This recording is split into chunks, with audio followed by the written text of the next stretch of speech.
This is episode 36 and a half of Stay on Topic. And we're here with another top 5 list. To my left is the crooner, Bob Ricotta. How you doing, Chris? It's cargo short weather. It is cargo short weather or mesh short weather or no shorts at all weather.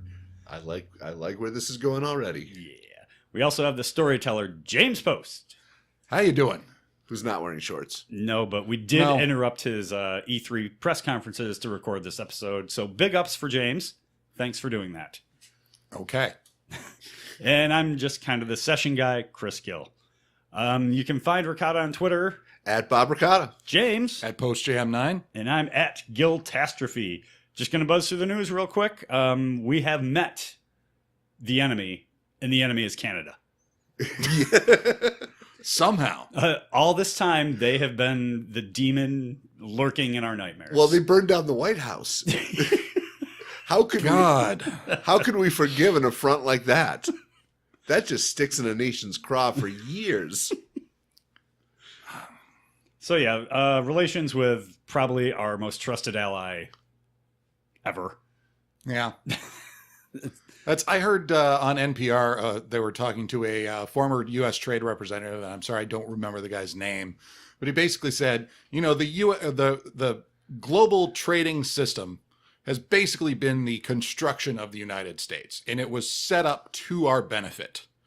And there's the idea that we are being somehow robbed by this system is frankly ludicrous. Yeah.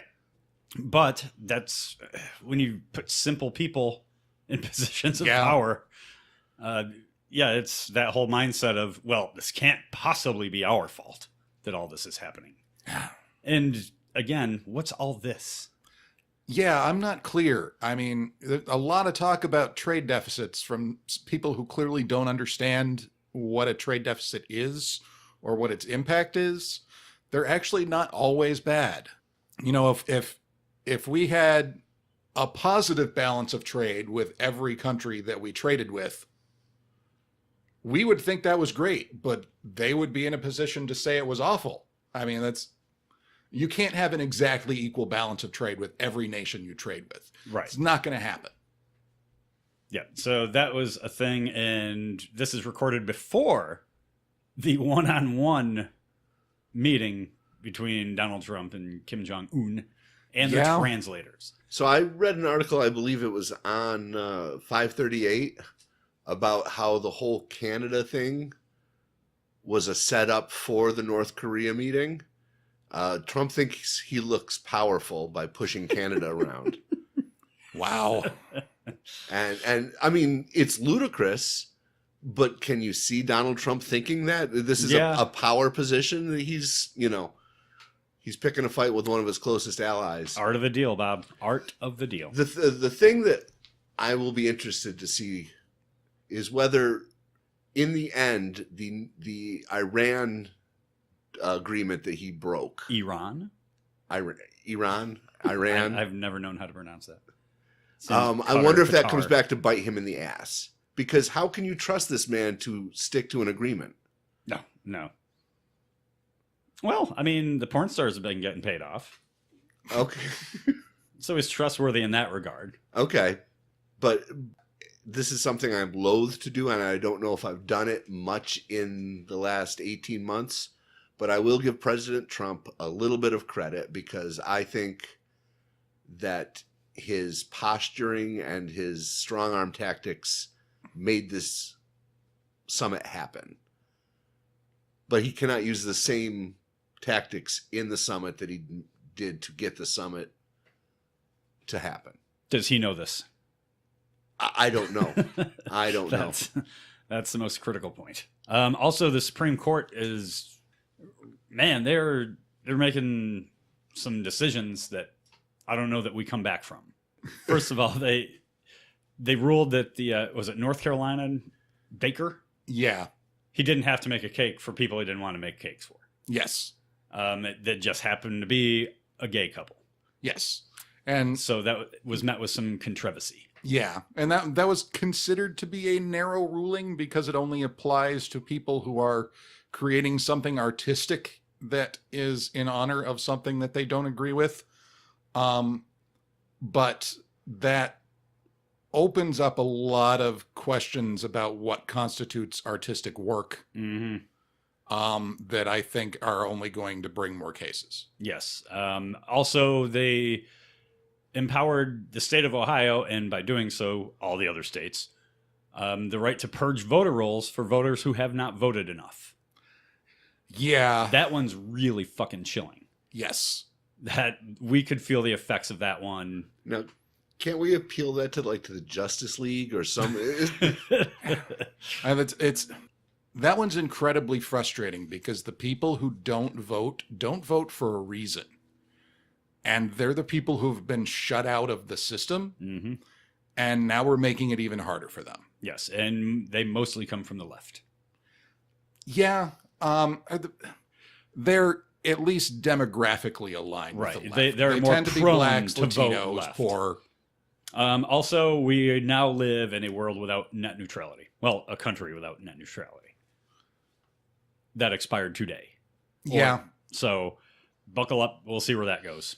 I really don't know what's going to happen next where that's concerned. I know Congress can overturn it.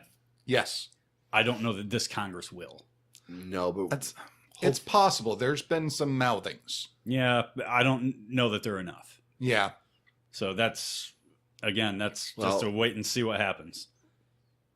We may be getting a new Congress in November or January, but we will be getting a new Congress. True. But how much different the makeup is obviously still up in the air.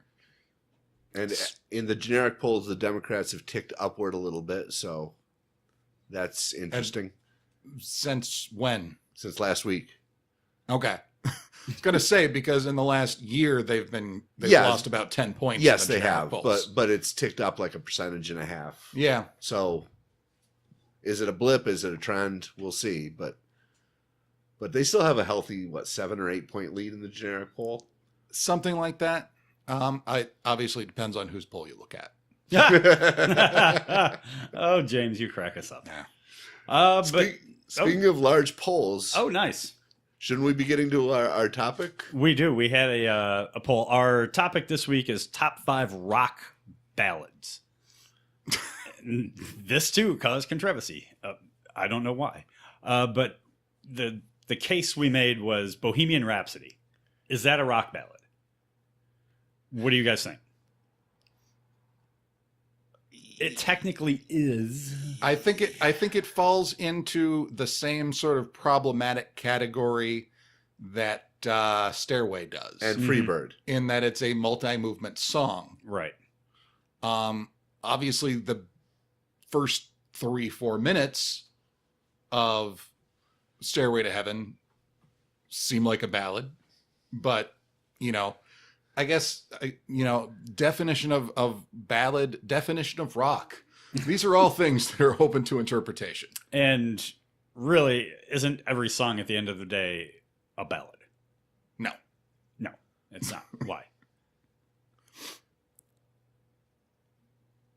I don't know. They're just not. Okay. All right. Well, 68... It's Daft Punk writing ballads. Hey, man, if it speaks to you, then fuck yes.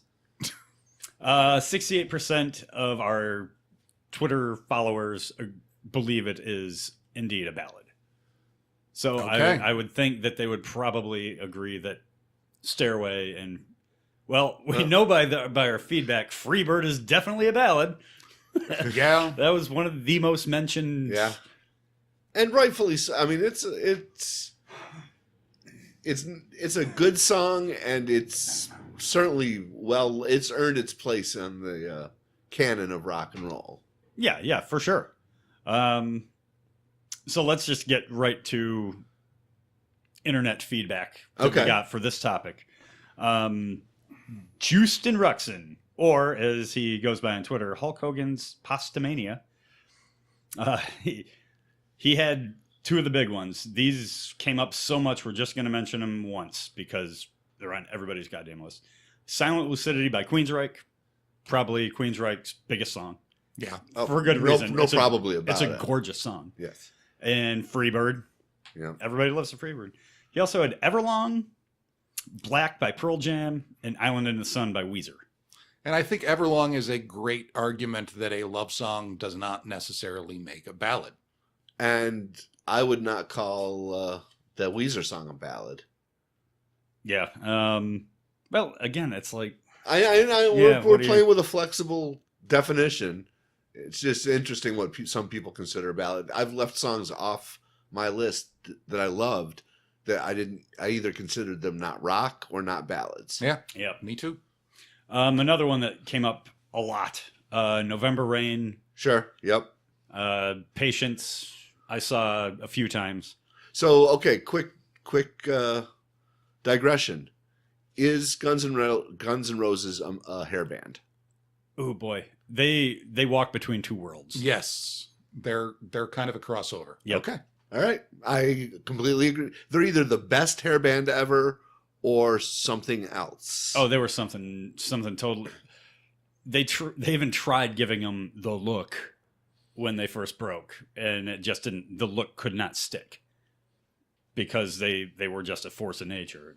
Guns N' Roses, best hair band ever or worst metal band ever? You decide. More controversy. Well, our old buddy Doug Scooter Bronson, he also suggested "Still Loving You." The Scorps. Scorps came up a ton. Yes. Yeah. And all different songs. Disarm by Smashing Pumpkins and The Edge of 17 by Stevie Nicks. Interesting. I would not consider that a ballad, but interesting. Okay. Again, the whole. Yeah. I hate it when it does this. When it reverts back to where I didn't have it from. Anyway. Well, I'll edit that out. So my on Facebook, Pat Coyle dropped "All Night Thing" by Temple of the Dog. Love that song. Love it. It's a grunge panty dropper. Hashtag grunge panty dropper. The Wreck of the Edmund Fitzgerald. Ah. Not a ballad or not a rock ballad. It's a sea chanty. It's a ballad in the traditional sense. It is. Yeah. It's a story song. And one of my favorites, but not a rock ballad. I Never Came by Queens of the Stone Age. Don't know it. Oh yeah, that's okay. So that one's on here twice. Killing Moon by Echo and the Bunnymen. Oh boy. And a song I hate to admit I overlooked. Castles Made of Sand by Jimi Hendrix. Okay. Yeah. He plays the guitar backwards. Seriously, he listened to the guitar in Castles Made of Sand. He actually knew what he wanted it to sound like and played it and then, recorded it and then played it backwards for the song. Okay. Jimi Hendrix, he was pretty good. I've heard things. Yeah. I think he's going to do okay. Did you have any others? Stella Dupree, Is This Love? Black, November Rain. So, a lot of repeats. Fade to Black. I hate putting suicide songs as ballads. Okay. Yeah. I just feel real icky about it. Last Resort by Papa Roach. Yeah. So that was favorite ballad. those were the responses I got on Facebook. Do you have to queue yours up or do you have them up? Your responses? I didn't have any on my Facebook post Okay, it's because all nobody through likes me. Oh, terrible. We like you.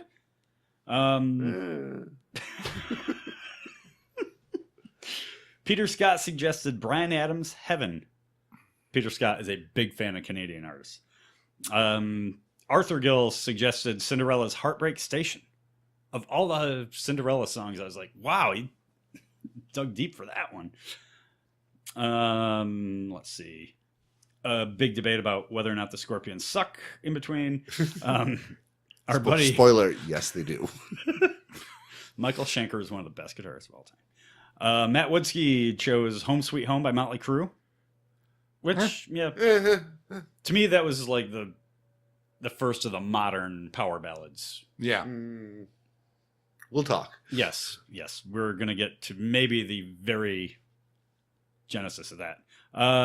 Kim Sapone Benz suggested Angel by Aerosmith, High Enough by Damn Yankees. That is a pretty cool song. Yes. Still Remains by STP, Alone by Heart. I think that is on a bunch of lists. Heart and Soul by T-Pow. Huh. Yeah. And I wish I read this before I talked to her last weekend. And then she threw in Glass Tigers, Don't Forget Me When I'm Gone. See, that is too up-tempo to be a ballad. Wouldn't you say? Is it? You can't slow dance to it, right? I mean, you could totally make out to it, but you probably couldn't slow dance to it. Then we have Katrina Manning Stanton, who threw her hat in the ring, said, I'll Be There For You, Bon Jovi. And Every Rose Has Its Thorn, Poison. And then a Bon Jovi debate erupted. Now we're going to get thrown out of the house. Oh, okay. Paul Peters suggested Jesse's Girl, which... Nah, I'm not feeling I'm not feeling that. Blue and Gold by Tom Waits. Do You Realize by the Flaming Lips? No clue. Just a Man by Faith No More. I Love Where Paul's Head's At. Swing and a Miss. Faith No More had much better ballads. Villains of Circumstance by Queens of the Stone Age. Paul is woke. Scott Stanton suggested Testament's Return to Serenity. Very good, very overlooked ballad. More Scorpion hate. Enter Sandman? What? All right. Now people, now people are just trolling us. Yeah, because Arthur Gill followed that up with Why Not Whole Lot of Rosie? Yeah. Charlie Crable chose Close My Eyes Forever. Icky. Yeah. And our oldest friend, Lord Buffington. Da, da, da. Wow, James, just no love for the buff. No love for the buff. I'm over it. He chose Meatloaf's For Crying Out Loud. Ozzy's Mama, I'm Coming Home. Amanda by Boston. Nice. And Black Hole Sun. Yeah. That's also iffy as far as tone. But it's slow. Yeah. Being I know. Slow, yeah. I'm not feeling that one. Okay, who else we got? More Freebird. Sweet Caroline. What? Yep, Eric Hoffman suggested that one. That fails the rock test. Yeah. Benjamin Johnson sent us a link, which we're not going to try to open right now. Barely Legal Asian Girls. Brazzers. Mark Webster suggested Keep Me in Your Heart by Warren Zevon. That is just a brutally depressing song. That's a song he wrote while he was dying. Mark or Warren Zevon? Warren Zevon. Okay. Pretty Maids All in a Row by the Eagles. Parallel Lines by Todd Rundgren. 2 Out of 3 Ain't Bad by Meatloaf. And Todd Rundgren. Yeah. And Still Loving You. Everybody chose that. Except Becky Post. James, you know her. Vaguely. Okay. She chose Patience, the Guns N' Roses song. Don't Look Back in Anger by Oasis. Back to Black by Amy Winehouse. Not Back in Black. Killing Me Softly, Roberta Flack. No. Good old-timey pick. It's a good Not song. rock. It's not rock. I threw that. I would have accepted the Fugees version as closer to a rock ballad than... True.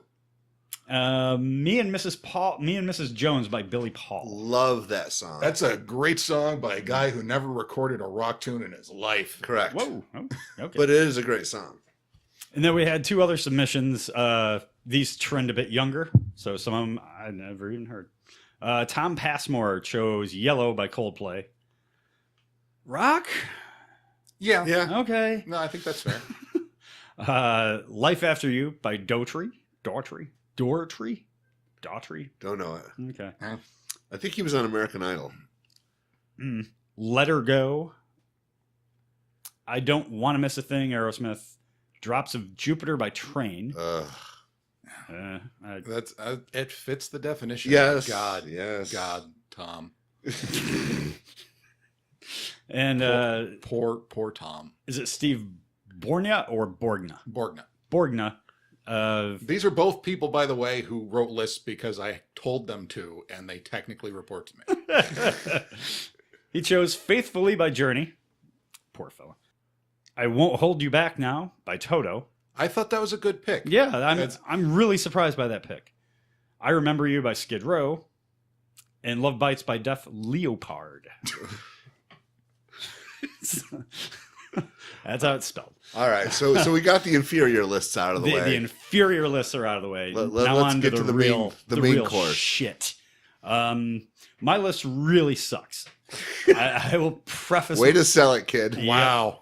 I'll preface this. We're just going to stop recording now. Yeah. I just have a lot of. I am just hyper aware that most ballads, especially written and produced and recorded in my lifetime, were products not of the artist, but they were shoved down the artist's throats by producers, record executives. You Hired have to have writers. it. Yep. Yeah. So I really don't like ballads because I don't know how many are earnest and what are just, pap. So, I mean, you can be forced to write a good song. yeah. I mean, Cherry Pie, great example. So, my first one is My Oh My by Slade. Oh, you went there. Good for you. It's off the Amazing Kamikaze Syndrome, released in 1983. Has this huge piano intro with riffs in the middle, a nice little solo thrown in there, and a huge chorus at the end. And the whole song is basically about just have each other's backs. Just be there for your buddies. That's really the basis of the song. And it's really quite magical when you listen to it. You're like, you get it. Well, I think it's the sing along at the end. It is, yeah. I mean, that invokes a feeling of camaraderie and exactly. It caps the song off and all the themes therein perfectly. Not the most well-written song. No. It's all about the production and how they put it together. Yes. Great little ballad. What do you got, James? So first up, I have Black Velvet by Alana Miles. And this is one I thought people might question on the definition. It's a little close. And I honestly am not familiar with the rest of her output. This was a radio staple. Neither is anybody else. Yeah. I think she's big in Canada. Oh. But great voice. Yes, no doubt. Sultry. Yes, the whole song is sultry. And the way it establishes place, I think, is the best thing about that song. It is a well written as far as the lyrics are strong. Yeah. It puts you where she wants you to be, and then the music just goes from there.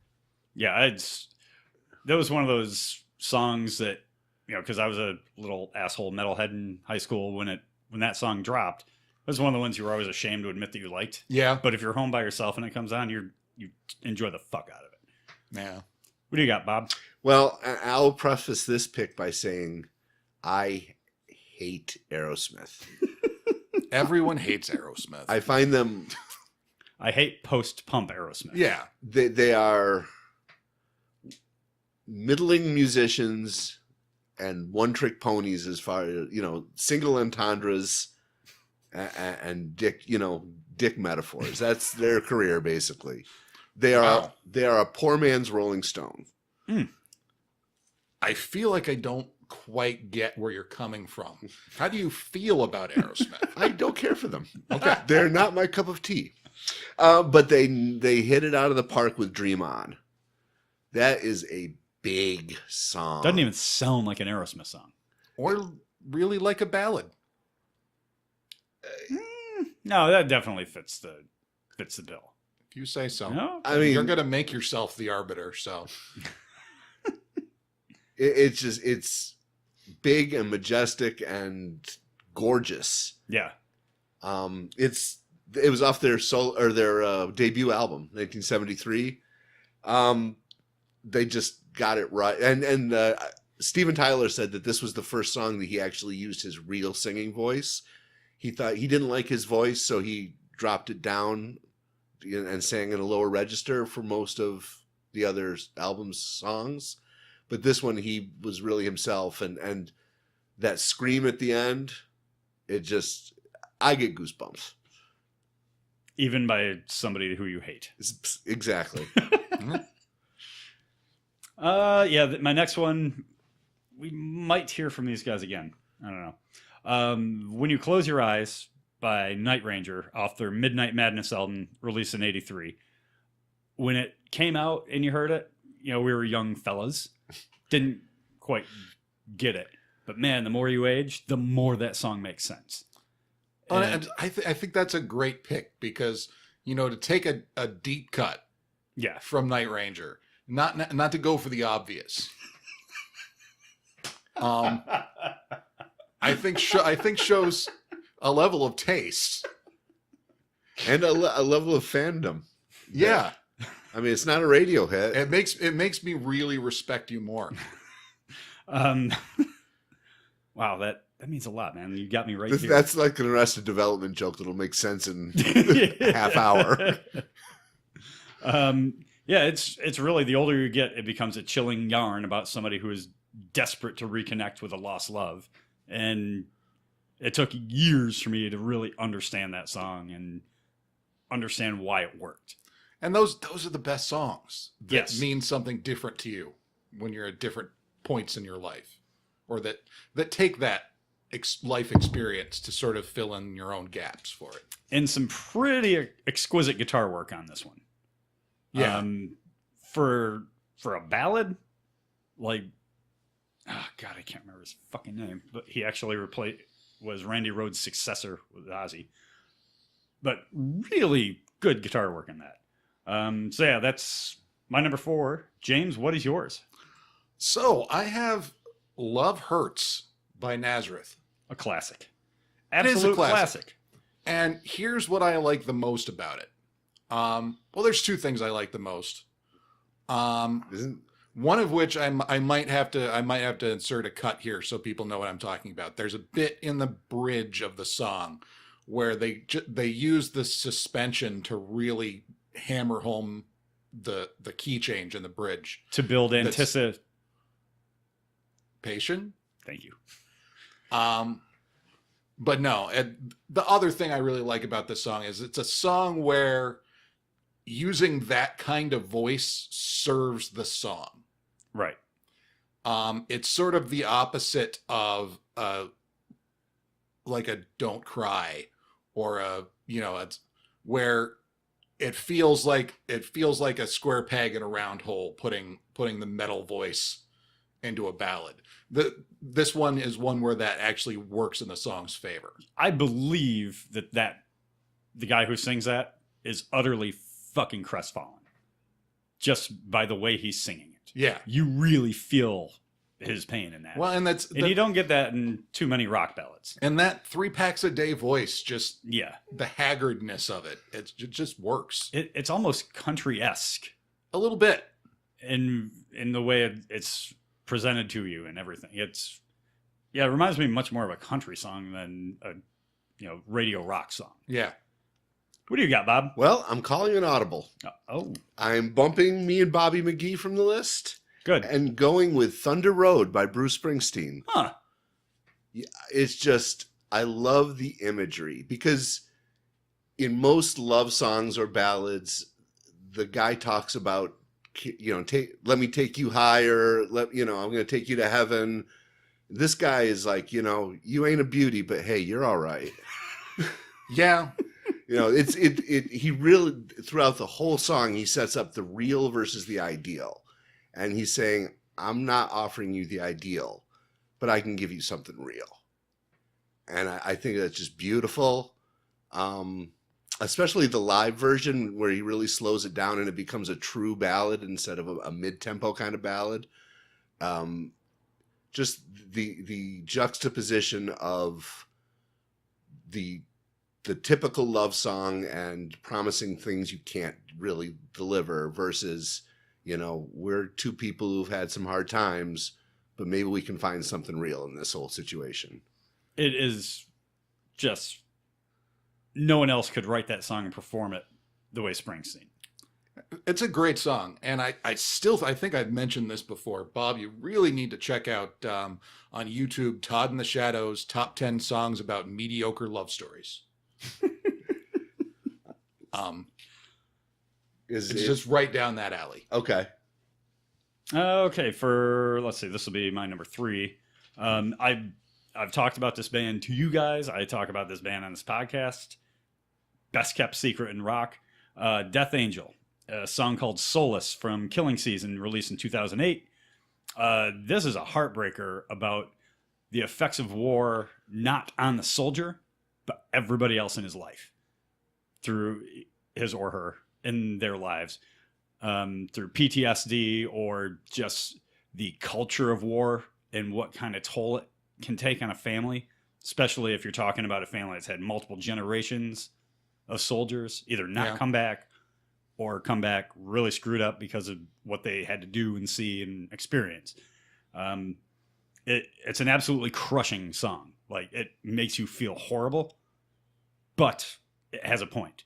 And the maturity that Death Angel has in a lot of their stuff just really does not speak to the name of the band that they named it when they were 16 years old. And they can't come back from that. As soon as you see Death Angel, you're, oh, okay, it's one of the... But as the main chorus goes, mother fears the door, baby's off at war, just like dad before. And on it goes, and it's heartbreaking. You know, you guys resisted the idea of giving me music cues to insert so that people would know what the fuck we're talking about.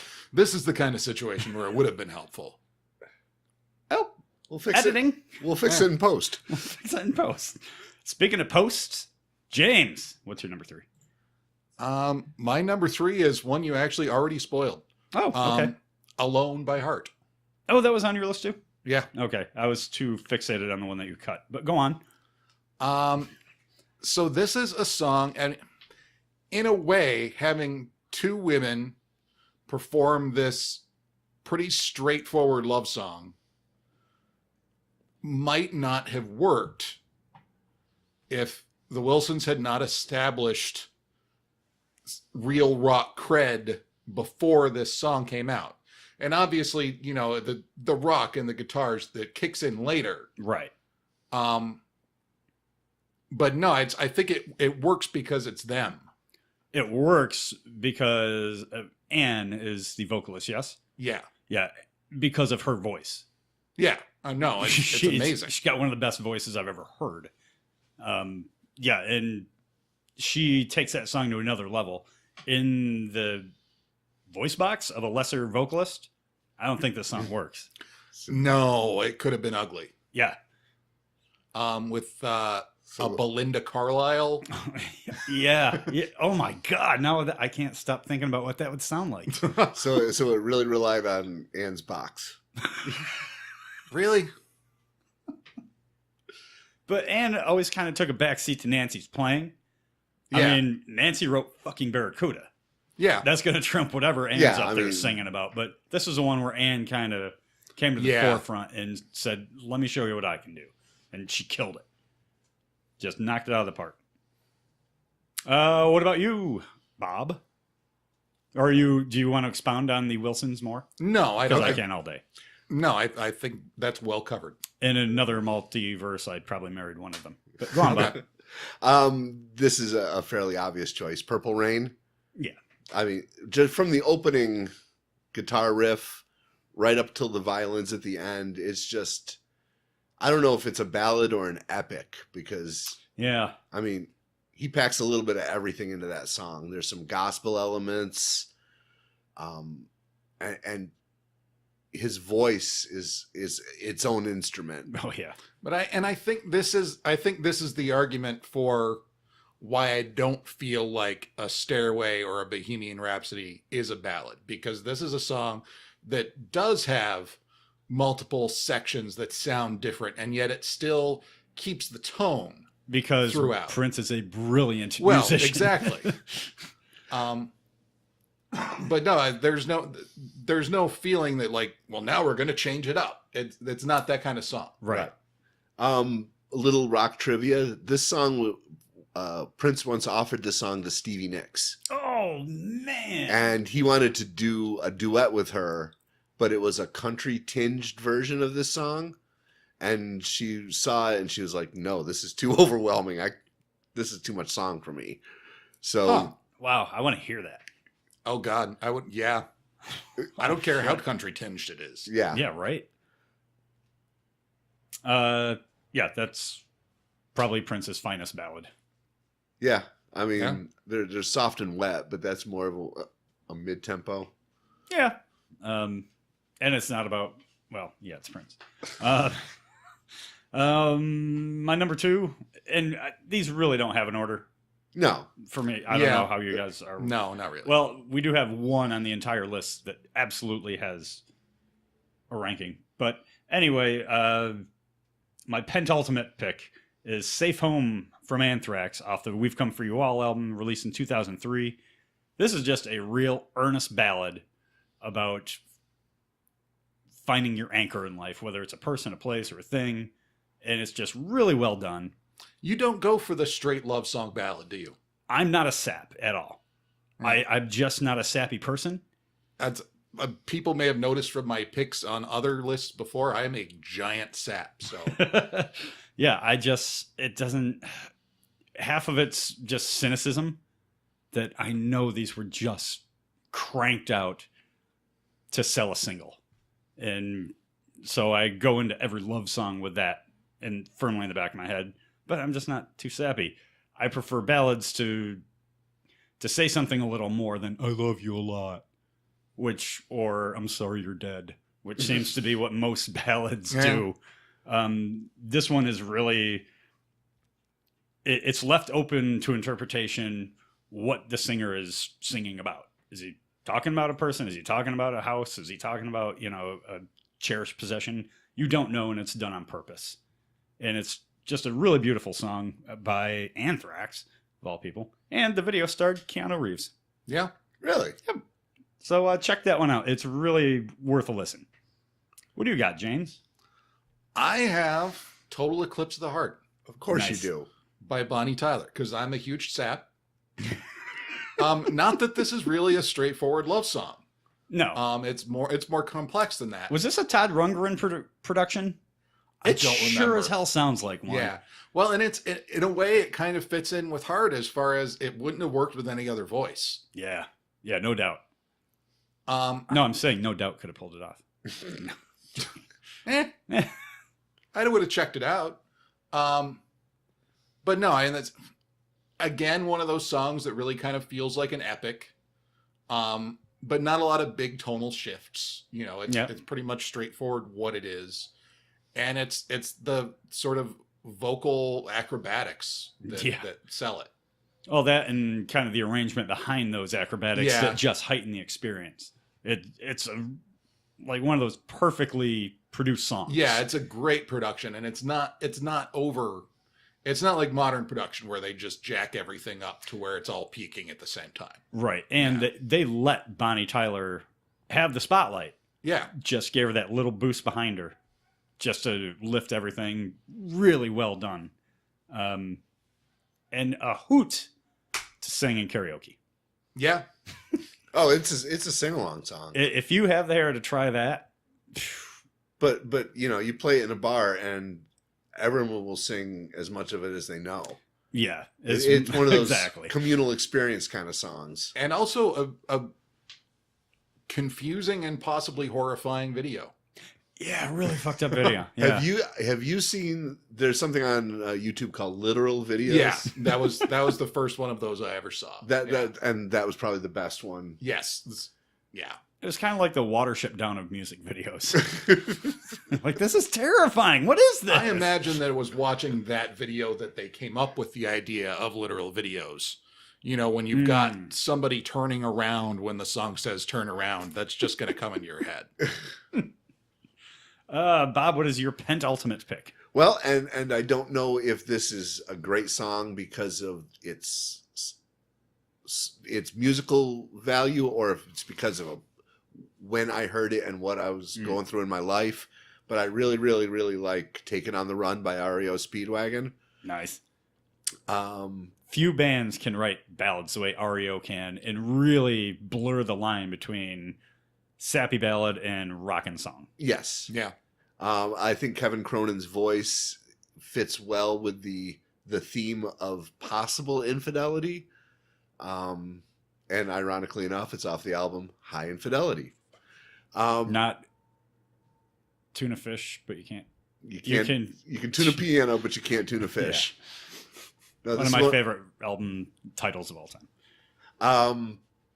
I think the double guitar during the solo, I guess, really works.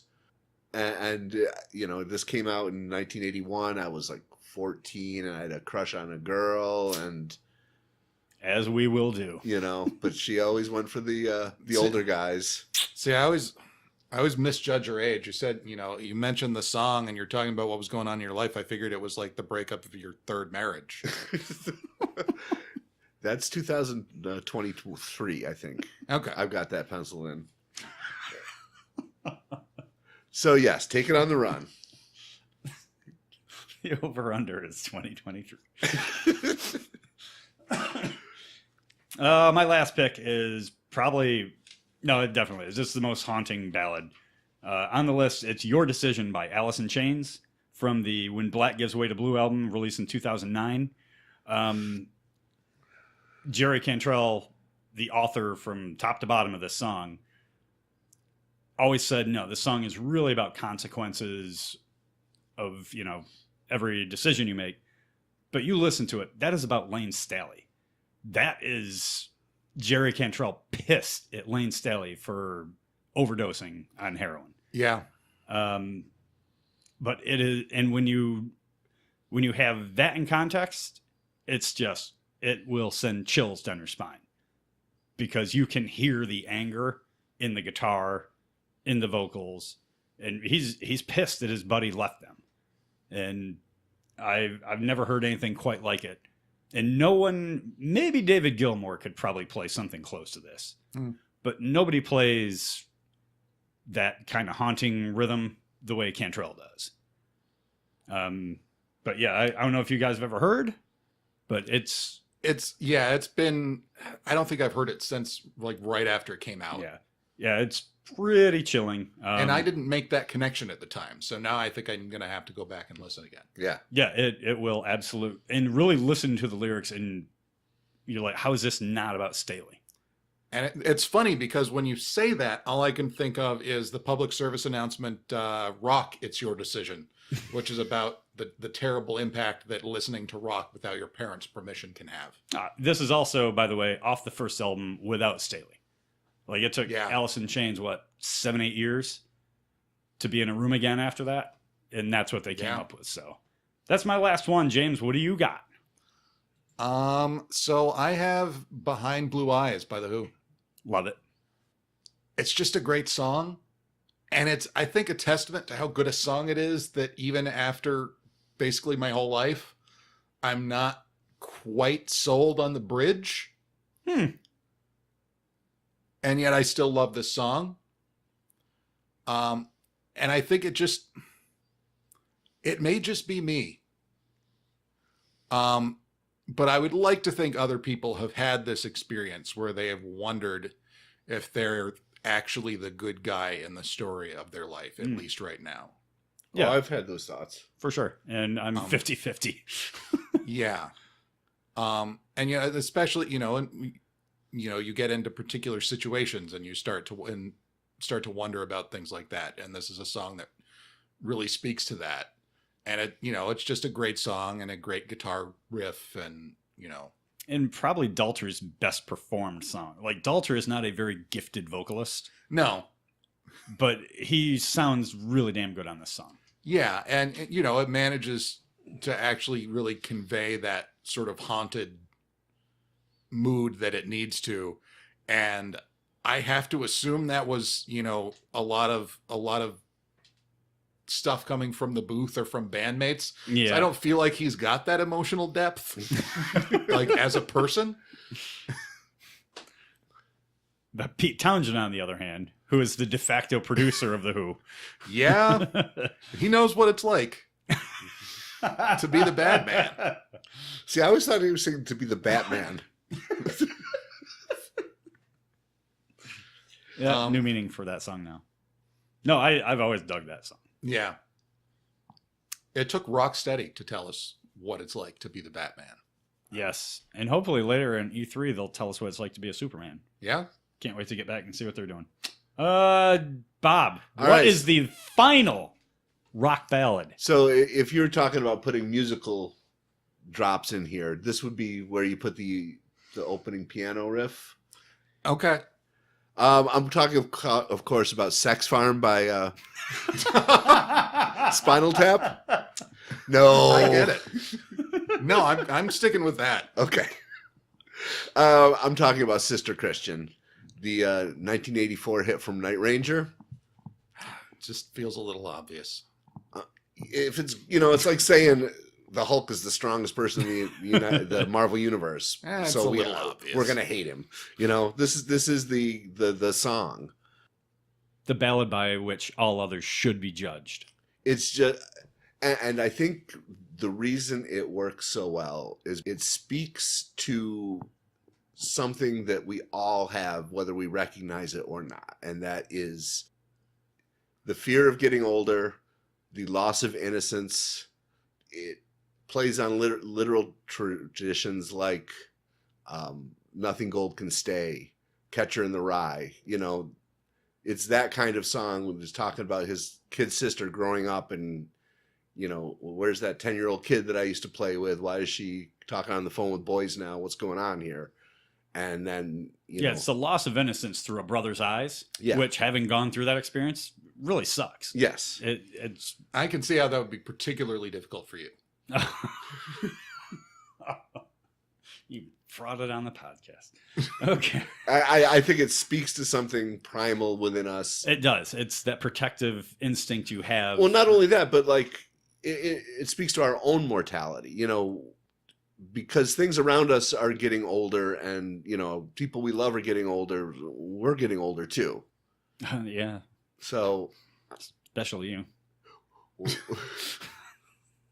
so I thought I'd just leave the podcast on a positive note. A high note. Yeah. Yep. We're all going to die, ladies and gentlemen. But that one, this, I believe, really was the kind of... And after all this, you said I'm getting older too, and I'm going to walk out of here with Landslide stuck in my head. Landslide? Because of the Stevie Nicks thing? Because of the line. Oh, okay. Yeah, now I get it. Yeah, I don't. Anyway, this song, every hairband picked up what Night Ranger laid down and just ran with it. Yeah. They were like, holy shit, listen to this. Yeah. Yeah, that pretty much defined power ballads from that point on. Yes. And deservedly so. It's a brilliant fucking song with a huge, stupid hook Yeah. that you can't get away from. Everybody wants to sing along with that song. It's the perfect rock ballad. I would like to see our national anthem replaced with Sister Christian. No one would kneel to that fucker. Well, it's pretty dope. 2 Night Ranger songs in a list of 15. That's awesome. I'd say it's a pretty comprehensive list. Well, let's wrap up by talking about what isn't in our 15. I only have a few honorable mentions. Again, not a sap. I adore Queensryche. Silent Lucidity it's a gorgeous song, overplayed. I can't stand it anymore. But London, off their Rage for Order album, is a equally beautiful song, just not as well known. Definitely worth checking out. Angel of the Morning, Juice Newton. Yeah. I adore Juice Newton. I love the way she sounds, especially in this song. Like, you can feel her pain in this song, the way she gets it out there. And Underwater Love by Faith No More and Take This Bottle by Faith No More. Okay. 2 really off-the-wall ballads. Definitely worth checking out. James, what didn't make the cut for you? Including one very notable one that I'm a little pissed off about. And that's the main thing. I had a couple others, but they're not really worth mentioning, or they came up with other people's lists. I had on my list until today, really, Rosanna by Toto. Mm-hmm. You sure did. And I don't think it doesn't fit the list by any means. It got bumped out by The Who. But no, I think it's a great example of it doesn't have to be downbeat to be a ballad. It's a good example of a relatively upbeat ballad that still maintains that tone. Yep. And has one of the highest trumpet notes in a popular music song. I was just going to say the arrangement on that song is just I love perfect. the use of brass. Love it. In any song, really. Yeah. Ricardo, what didn't make your list? Well, another song that I don't care for. I don't like Eric Clapton in general, but Wonderful Tonight, you got to give props to. Yeah, that's women love that song. Panty dropper. It is. So, respect. And How You Gonna See Me Now by Alice Cooper. People always think of Alice Cooper. Yeah. They think of School's Out and, He wrote a shitload of ballads. he was a hell of a balladeer. Yeah. The one I just mentioned, How You Gonna See Me Now, was about coming back to his girlfriend or wife after being in rehab. And, how is she gonna, are we gonna be able to get back together, or am I gonna be this asshole who went to rehab? Right. Yeah, Cooper, he has a ton of them, and half of those are really great. Yes. Only Women Bleed. Yeah. Mm-hmm. Nope, not doing it. I did have this texted to me. Is this a hot take? No, this is from Jess Shaver, from a friend of his. Okay. He texted it to me while we were drinking heavily Saturday. You're All I Need by Motley Crue, Quicksand Jesus by Skid Row, Love Kills by Vinnie Vincent, the Vinnie Vincent Invasion. Ballad of Jane by LA Guns, which was kind of good. And I wish this was on my list, Show Must Go On by Queen. Yeah. And I would point out that, as always, I struggle more with the technicalities on these lists than I feel like other people do. There'd be about 10 songs each from Billy Joel and Paul Simon Yeah. that I would put on this list. I left them off the list purposely But because I don't feel like they're rock artists. No. I feel like that's another podcast. Our top 5 non-rock ballads. Yeah. Oh, God. Not that they didn't make some rock music, but they were, We'll bring in a guest. Yeah, we'll bring in a ringer. I'm going to need a shadow podcaster for that one. It's way beyond me. Just a reminder to everybody, send us your suggestions for the serial deathmatch. Yeah, we're still doing that. That's still a thing. If we can, we'd like to get to 64. But we're closing in on 32. We'd like to get to 64. So think outside the cereal box. Oh, snap. Oh, God. We will not be accepting generic knockoffs. So if you want to say Apple Zings, no, fuck that shit. They're Apple Jacks. Same with the Malto meals. No, they're all based on something better. That's what we're going with. So we're not doing generics, right? Yeah. Yeah, I know. And Quisp sucks. What? Yeah, it's pretty bad. Anything else you guys need to mention before we zip out of here and go catch the Sony press conference at E3? Don't believe so. Why do we always record these on E3 day? We did the same shit last year. We were recording in the middle of E3. It's fake. I don't know. We're not smart. No, we're not.